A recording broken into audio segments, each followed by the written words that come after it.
Well, now that the FDA has banned silicone breast implants, I better call the doctor and have them removed. Wait! Stop what you're doing. Why? These are no good for me.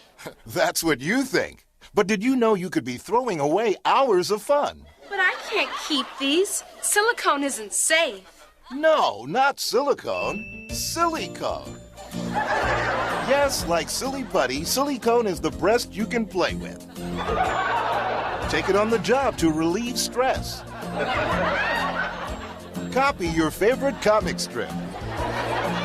They're great fun at birthday parties.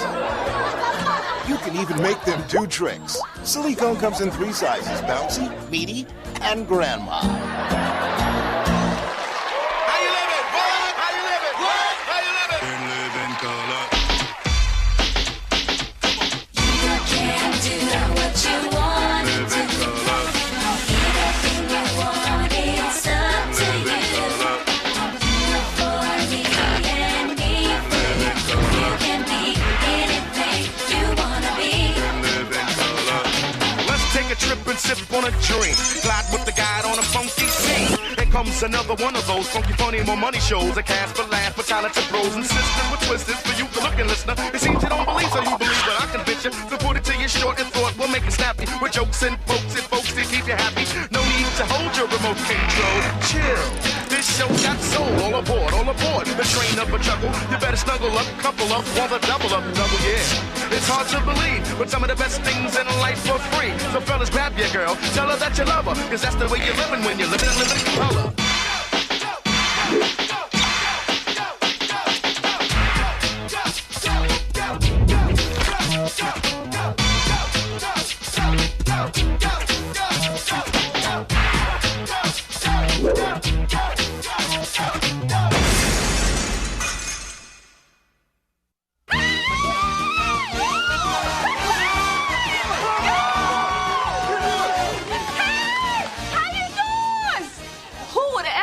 Miss Benita turned out to be the delegate representing the Hopkins projects. Of course, I always been wanting to better myself. Honey, when them other heifers were out running numbers and eating scooter pies, Miss Benita was out registering voters for the Rainbow Coalition. That's right. Honey, I dropped out of grade school so I could earn some money for college. Oh, look at that! There go Paul Songers! There go Paul Songers! Oh, he's a fine man, fine man. Honey, overcoming that dreadful disease to run for office? Oh, boy, and he was in the hospital with all them operations? Surgeons removed everything but the ugly. What Mr. Saunders really needs is a facectomy. Man so ugly when he was born, the doctors almost circumcised the wrong end. But I ain't one to gossip, so you ain't heard that from me. No, you... Oh, look at this! Bill Clinton! Hey, Bill! Hey, I know you hear me, Bill! Oh, you know, honey, all that dirt on Bill Clinton, you know, the extramarital affair, the Jesse Jackson thing, none of that mean he can't be a good president. Honey, you talk about Bill Clinton, you ask Miss Benita, and Miss Benita says, now there goes a good candidate. Candidate for penicillin. Honey, that man done seen more drawers than a panty shield. That's the first man I know to discover Victoria's Secret. But I ain't one to gossip, so you ain't heard that from me. No, you haven't.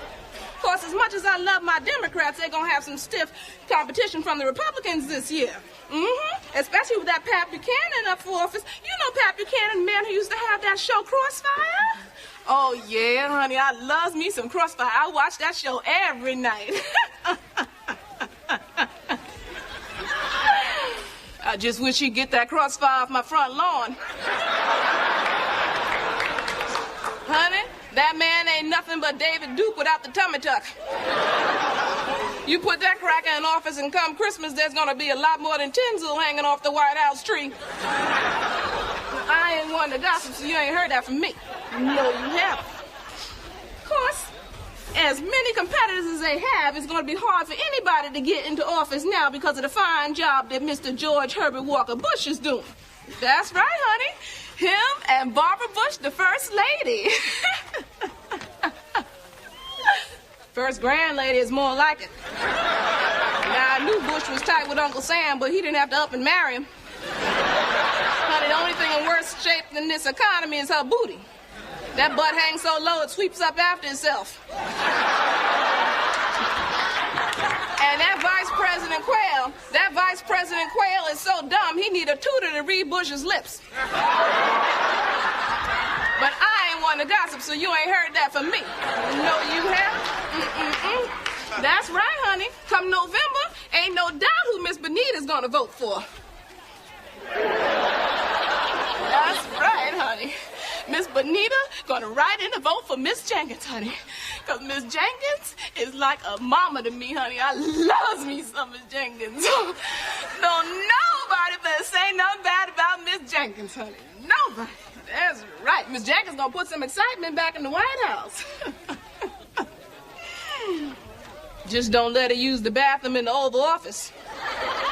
Women will stink it up so bad they'll put that wall back up in Germany. But I ain't one to gossip, so you ain't heard that from me. Oh, look! There goes Gary Hart! Gary!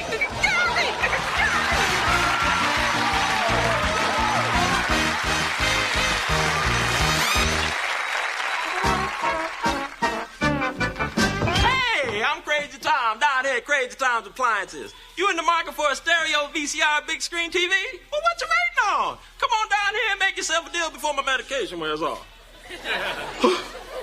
Oh, yeah, I'm on medication. Take a look at this here. A Hitachi 45-inch big screen TV, complete with remote control and Dolby speakers. Now, what do you think something like this go for?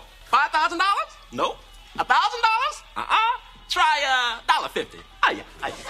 How can we do it? I just told you. I'm crazy. So come on down and meet some of my crazy salespeople. Tell them what we got, Lenny.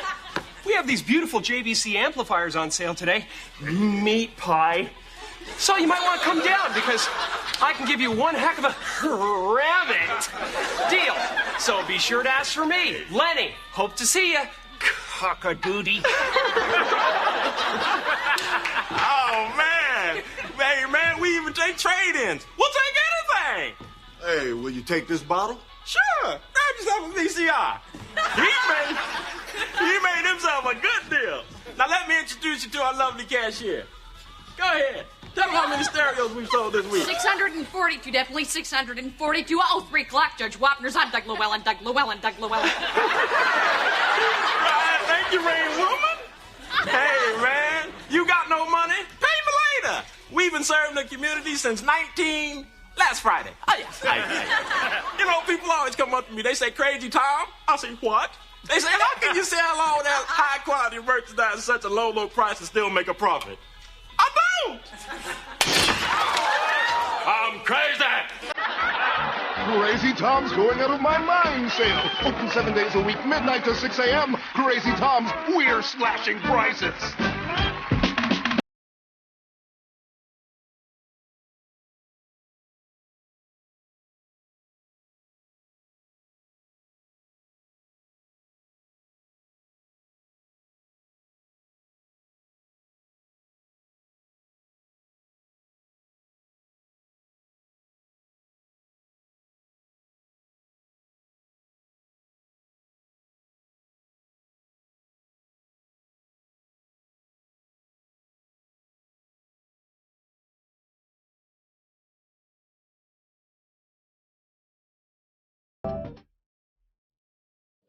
Hello, my name is LaShawn, and I will be your tour guide for the Native American art exhibit.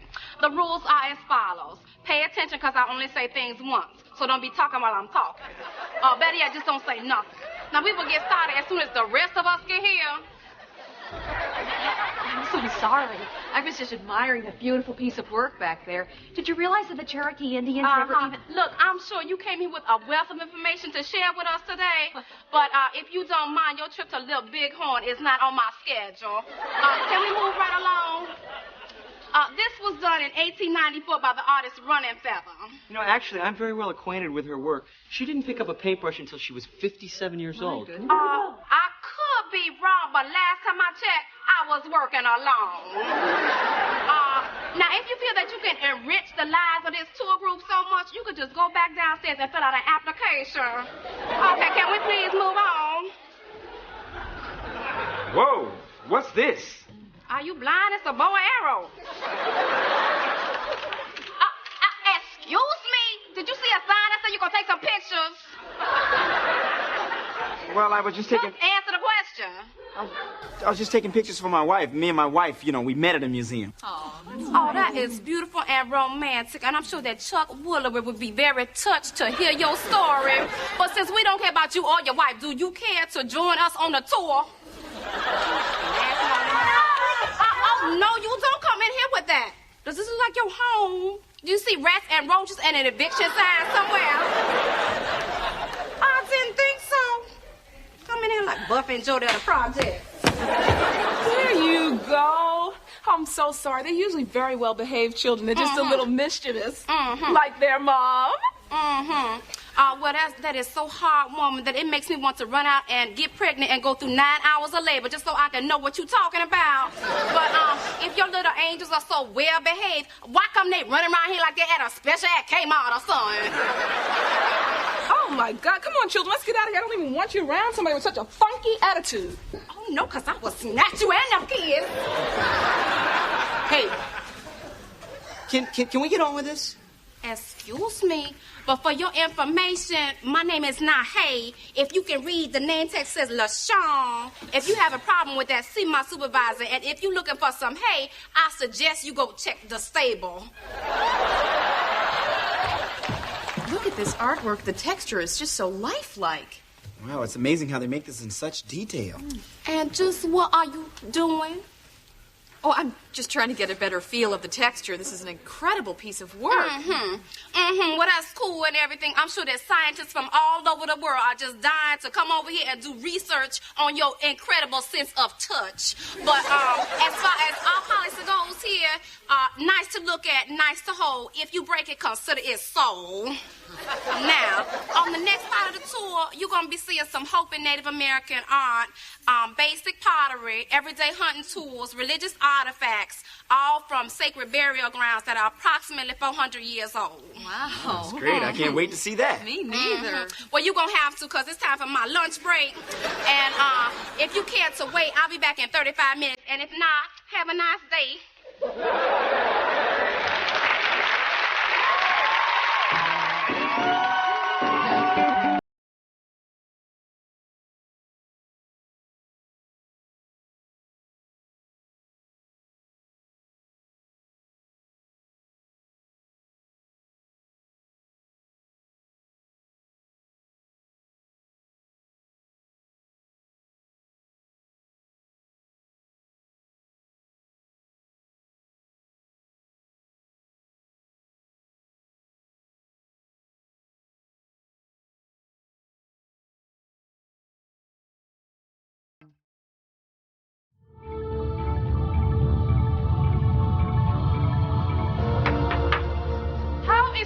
Dr. Ito? Wonderful.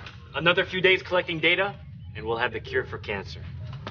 Something's showing up on the radar. Looks like it's right outside the ship. Viewing screen. Hey!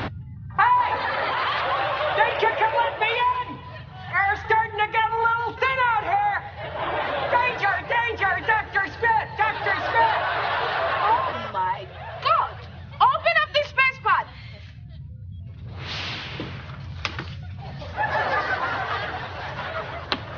Hi, howdy, folks. Fire Marshal Bill here. You know, you anti-gravity geeks are due for a little safety investigation.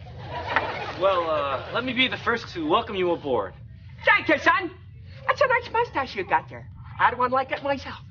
Then one day I put my cigar in backwards and boom! I lit one up like a tinderbox. But I don't smoke. None of us do. And I'm sure you will find that our ship is the safest outpost in the galaxy.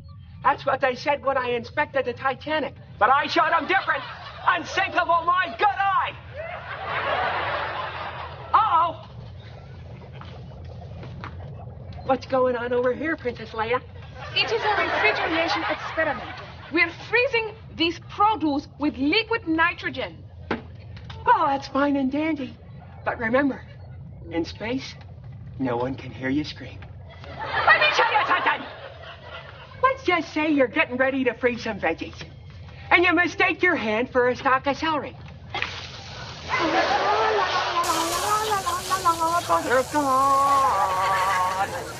Then you go to hang your autographed picture of Chewbacca, and the next thing you know, the Iceman cometh!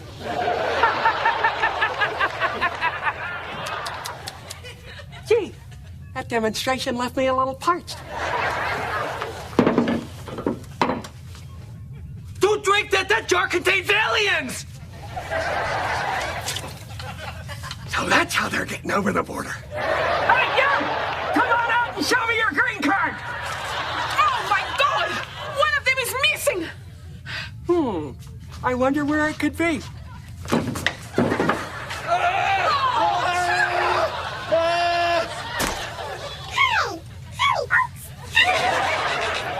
Don't touch him! He's got my eyes! You all right? Are you joking? I've had more parasites living off me than Eddie Murphy. Alert! Alert! There's an alien roaming free on board! Speaking of roaming free, how come these seats don't have safety belts? We don't need them. This ship is perfectly safe. I beg to differ, Buck Rogers. What if one of your fellow astronauts is a frustrated soprano? He's in the shower, he breaks into a high note from Figaro.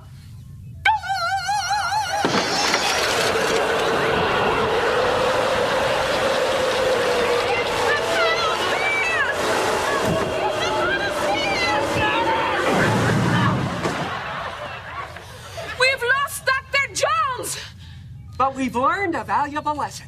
Buckle up for safety! Well, where my bridge work? Is that a self-destruct sequencer?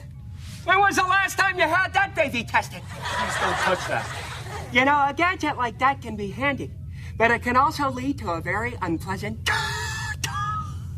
demise. Let's just say you're sleepwalking one night, and you're dreaming Darth Vader just told you he's your father. Naturally, you're completely suicidal, and you program the computer to start the final countdown, like so. Oops. The station will self-destruct in 20 seconds. You idiot!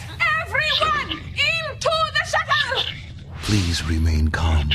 He is a fire marshal. Thank you, Hal. You see, Hal knows that all I have to do is use the main computer override key. Now, if I can only remember which one it is. Not that one. Wrong again. Oh, yeah. This is it. A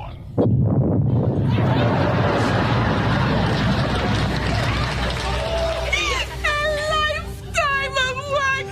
Gone. Oh, gone. They can put a man on the moon, but they can't protect us from ourselves.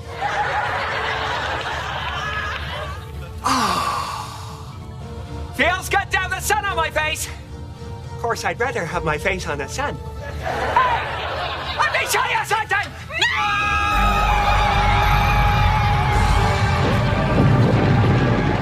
Please welcome, from First Priority Records, performing Poor Georgie, MC Light.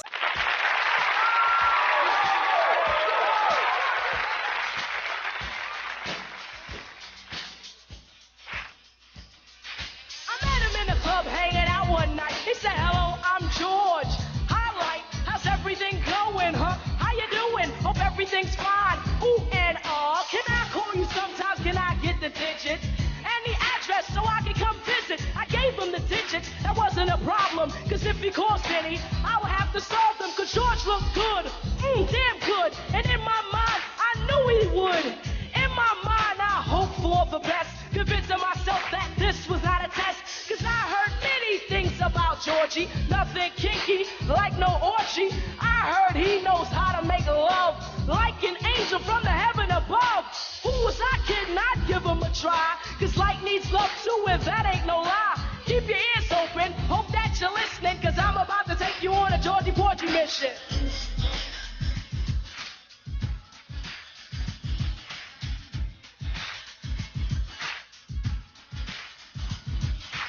gave him the digits, I saw it in his eyes. She gave me the number, I'm surprised. Good conversation over the phone. He began to comfort me whenever I was alone. George was sweet, so nice and so neat. With any other guy, he didn't have to compete. George was mature, he made sure that he was the only man I'd ever adore.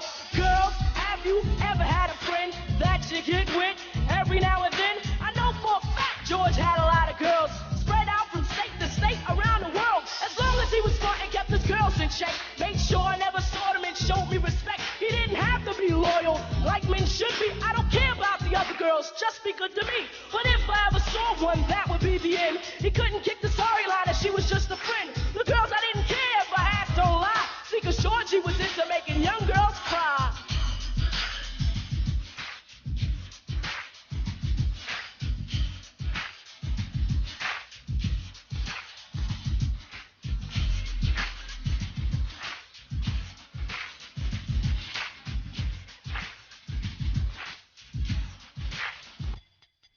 George was clean, no drugs and such, but once in a while he'd drink too much. Hanging in the club where they played rockers, him and his friend drinking vodka. I was looking for him, and I found him there with his clothes messed up and his effed up hair. I told him he was messing up, he wouldn't go far. He got mad and asked his friend for the keys to the car. I said, don't drive, use your head. Drive while you're drunk and you kill yourself dead. We began to argue, bad words were said. Then he got kicked out by some long-haired dread. Ran into the car as if in a hurry. Started the car, but his vision was blurry. He didn't care, he drove off into the night, riding for miles without his headlights. Georgie Porgy had too much on his mind. He was still young, yet running out of time. Last week he took tests and the doctor told him George had cancer in his lungs and his colon. See, when he was 12, he started smoking. Paid no attention when he started choking. Thoughts flashed through his head, there they stuck. So Georgie Porgy crashed into a truck. I wish I would have told him how I liked him so much. How he made me feel with the slightest touch. Now he's gone and I can't tell him nothing. Wish he was here so I could say something. Sorry is not to say that